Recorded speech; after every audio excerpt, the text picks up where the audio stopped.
ايش ذنبه الطفل اللي زي هذا؟ ايش ذنبه 4 شهور؟ ايش ذنبه؟ ايش عمل هذا؟ ايش عمل في حياته؟ لسه صغير، ايش عمل في حياته؟ 4 شهور طلع 4 شهور، ايش عمل في حياته هذا؟ حسبنا الله ونعم الوكيل على الدول العربيه اللي كليتها متآمره مع اسرائيل علينا.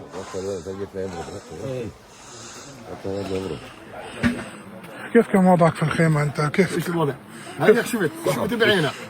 شفت الميه 1.5 متر فينا بالخيمه، متبهدلين، الرمل على الفاضي، حطينا رمل، جبنا الشوادر، جبنا كله على الفاضي، فيش حدا مطلع فينا بعين الرحمه، فيش حدا مطلع فينا ولا مدور علينا. حسبنا الله ونعم الوكيل بس. امسك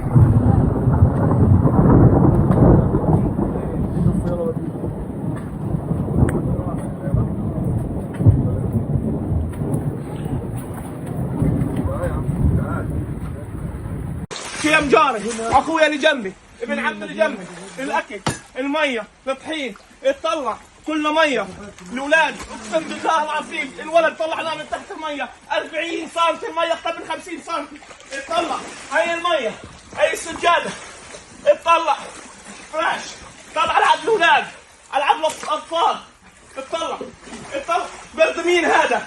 برد مين؟ اي تنظيم بردي؟ اي شعوب بردي؟ اي مين بردي؟ قول لي انت مين بردي؟